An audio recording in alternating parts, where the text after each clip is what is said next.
ಇವತ್ತು ರಾಜ್ಯದ ಅಭಿವೃದ್ಧಿ ಆಗಬೇಕು. ಒಂದು, ನಮ್ಮ ರಾಜ್ಯಕ್ಕೆ ಹಲವಾರು ರೀತಿಯ ಅನ್ಯಾಯಗಳು ಸ್ವಾತಂತ್ರ್ಯ ಬಂದ 77 ವರ್ಷದಿಂದಲೂ ಆಗಿದೆ. ಅದು ಆ ಪಕ್ಷ ಈ ಪಕ್ಷ ಅನ್ನೋದಕ್ಕಿಂತ ಹೆಚ್ಚಾಗಿ ಇಲ್ಲಿಯವರೆಗೆ ನಾವು ರಾಜಕಾರಣವನ್ನೇ ಚರ್ಚೆ ಮಾಡೋದಾದ್ರೆ, ರಾಜ್ಯದ ಹಲವಾರು ಸಮಸ್ಯೆಗಳ ಬಗ್ಗೆ ಚರ್ಚೆ ಮಾಡೋದಾದ್ರೆ, ಬೇರೆ ರಾಜ್ಯಗಳಿಗೆ ಹೋಲಿಕೆ ಮಾಡಿದಾಗ ನಮ್ಮ ರಾಜ್ಯಕ್ಕೆ ಅನ್ಯಾಯ ಆಗಿರತಕ್ಕಂಥದ್ದು ಸತ್ಯ. ಮಲತಾಯಿ ಧೋರಣೆ ಆಗಿದೆ. ನಾನು ಆ ಪಕ್ಷ ಈ ಪಕ್ಷ ಅಂತಕ್ಕಂಥ ಹೇಳಲಿಕ್ಕೆ ಹೋಗಿಲ್ಲ, ಸತ್ಯ ಹೇಳ್ತಾ ಇದ್ದೇನೆ.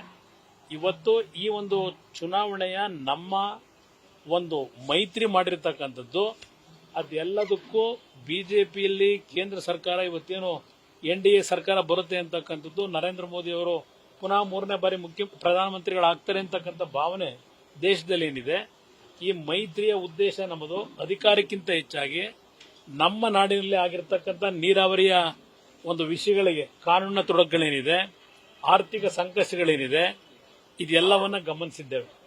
ಇದಕ್ಕೆಲ್ಲ ಪರಿಹಾರ ತರಬೇಕು ಅನ್ನೋದೇ ನಮ್ಮ ಪಕ್ಷದ ನಾಯಕರ ನಿಲುವು. ಈ ಚುನಾವಣಾ ಫಲಿತಾಂಶದಿಂದ ಒಂದು ನಾಡಿನ ಜನತೆಗೆ ಹೇಳ್ತೇನೆ, ಯಾವೊಂದು ಪ್ರತಿನಿತ್ಯ ಕೇಂದ್ರ ಸರ್ಕಾರದ ಮೇಲೆ ಈಗಿನ ಸರ್ಕಾರ ವಾಗ್ದಾಳಿ ಮಾಡ್ತಾ ಇದ್ದಾರೆ ಕಾಂಗ್ರೆಸ್ ಸರ್ಕಾರದಲ್ಲಿ, ಮುಖ್ಯಮಂತ್ರಿಗಳು ಉಪಮುಖ್ಯಮಂತ್ರಿಗಳು, ಒಂದು ಮಾತು ಹೇಳ್ತೇನೆ, ನೀವು 45 ವರ್ಷ ರಾಜ್ಯ ಆಳಿದ್ದೀರಿ, ದೇಶ ಆಳಿದ್ದೀರಿ. ಸ್ವಾತಂತ್ರ್ಯ ಬಂದ ನಂತರ ಕರ್ನಾಟಕಕ್ಕೆ ಕೊಟ್ಟಂತ ಕೊಡುಗೆ ಏನು? ನೀವು ನಿಮ್ಮಿಂದಲೂ ಏನು ಅನ್ಯಾಯ ಆಗಿದೆ? ಇದೆಲ್ಲವನ್ನ ಸರಿಪಡಿಸಲಿಕ್ಕೇನೆ ಧ್ವನಿ ಇಲ್ಲ ಅಂತಕ್ಕಂಥ ಹೇಳ್ತಾ ಇದ್ದೀರಲ್ಲ ನಮ್ಮ ಲೋಕಸಭಾ ಸದಸ್ಯರುಗಳಿಗೆ. ಆ ಧ್ವನಿಯನ್ನ ಇವತ್ತು ಲೋಕಸಭೆಯಲ್ಲಿ ತರಬೇಕು ಅಂತಲೇ ಕೆಲವು ನಿರ್ಧಾರಗಳನ್ನ, ಮಹತ್ವದ ನಿರ್ಧಾರಗಳನ್ನ ಇವತ್ತು ನಮ್ಮ ಪಕ್ಷ ಮಾಡಿದ್ದೇವೆ.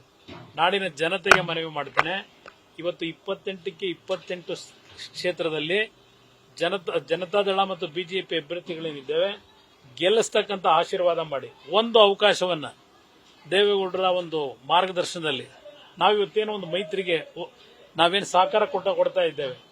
ಅಂತಿಮವಾಗಿ ನಮ್ಮ ಈ ಒಂದು ಮೈತ್ರಿಯ ಉದ್ದೇಶವೇ ನಾಡಿಗೆ ಆಗಿರ್ತಕ್ಕಂಥ ಅನ್ಯಾಯ ಸರಿಪಡಿಸ್ತಕ್ಕಂಥದ್ದು. ಅದನ್ನ ಸರಿಪಡಿಸ್ತಕ್ಕಂಥದ್ರಲ್ಲಿ ನಾವೇನಾದರೂ ವಿಫಲರಾದ್ರೆ ಆಗ ನಮ್ಮನ್ನ ನೇರವಾಗಿ ಪ್ರಶ್ನೆ ಮಾಡಿ. ಇದನ್ನ ನಾಡಿನ ಜನತೆಗೆ ನಾನು ಹೇಳಲಿಕ್ಕೆ ಬಯಸ್ತೇನೆ.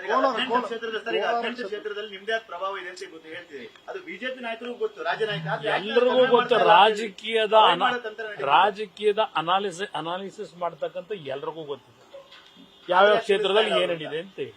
ಇಲ್ಲ, ಅವರೇನು ಗಮನಿಸಿಲ್ಲ ಅಂತೆಲ್ಲ ಗಮನಿಸ್ತಾರೆ, ಆದ್ರೆ ಅದನ್ನ ಸರಿಯಾಗಿ ಉಪಯೋಗ ಮಾಡ್ಕೊಳ್ಳಿ ಅಂತಕ್ಕಂಥದ್ದನ್ನ ಹೇಳಲಿಕ್ಕೆ ಇವತ್ತು ಸಭೆ ಮಾಡಿದೆ. ಯಾವ ಗೊಂದಲವೂ ಇಲ್ಲ. ನಾನೀಗಾಗಲೇ ಹೇಳಿದ್ದೇನೆ, 3 ಕ್ಷೇತ್ರದಲ್ಲಿ ಜನತಾದಳದ ಅಭ್ಯರ್ಥಿಗಳು ಚುನಾವಣೆ ನಿಲ್ತಾ ಇದ್ದೇವೆ. ಹಾಸನ, ಮಂಡ್ಯ ಮತ್ತೆ ಕೋಲಾರ. ನ್ಯೂಸ್ ಫಸ್ಟ್ ನಿರ್ಭೀತಿಯಿಂದ ನಿಮ್ಮ ಪರವಾಗಿ.